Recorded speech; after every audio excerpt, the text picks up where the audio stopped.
Hey, Josh, thanks for joining us today. Yes, sir. All right, if you have a question for Josh, please hit the raise hand button.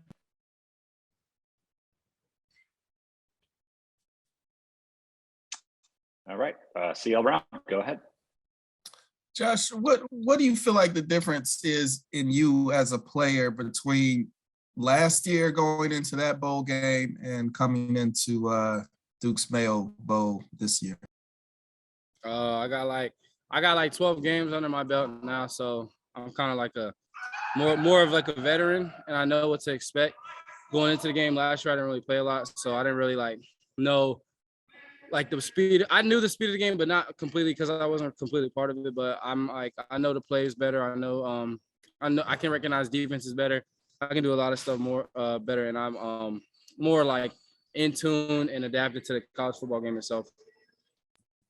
And early on in the year,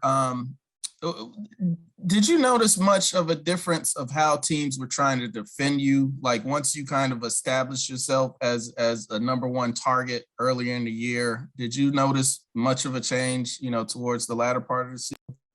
Oh yeah, I definitely had teams more like I had more people like following me with a specific person and having like safety help to my side of the field more and getting more double teams. And then everywhere, a lot of teams we played, like pretty much everywhere I lined up, the defense was calling out like where I was, if anything. So that's one thing I definitely noticed going deeper into the season.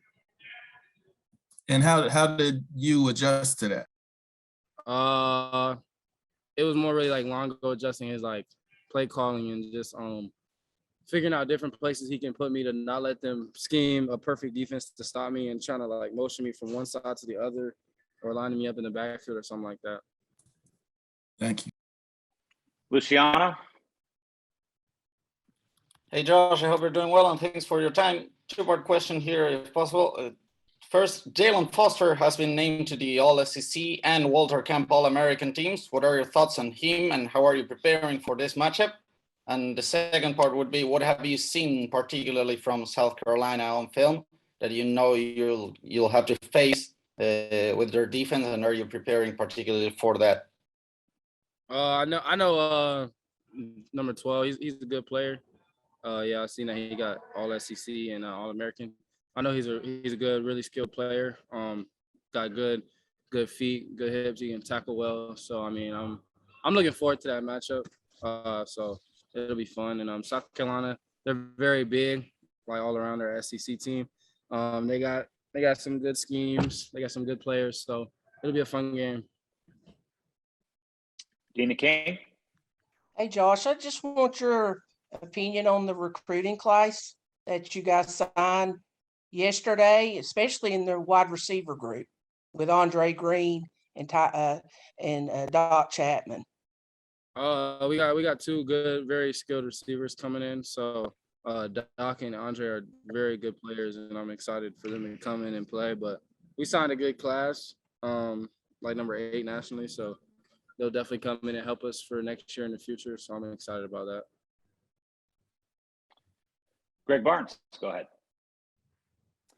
Hey, Josh, to build on CL's questions about kind of the wide receiver position, Phil talks a lot to us about how he wants his receivers to find open grass.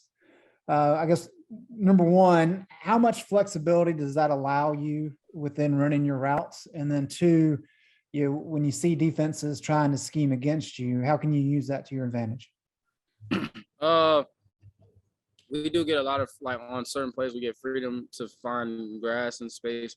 So that definitely does help because I could, like, try to get out of a double team because I have a lot to work with. And that's the main thing. I mean, if there's a play that I feel like I can, that I have a lot of freedom in, that Coach Longo's kind of communicated to me that I have a lot of freedom, then I know I have a lot more to work with and that I can do more to get open.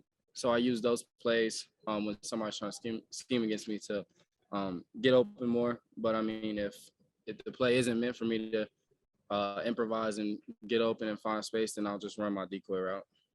And if you're trying to improvise on a route, I mean, how much communication and chemistry is involved with the quarterback? A lot.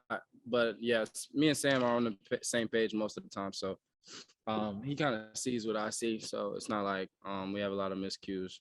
So I mean, we have a lot of chemistry built up. So I'm not really worried about that. Thank you. All right, Josh, that's all we have for you. Appreciate a couple of minutes. Yes, sir.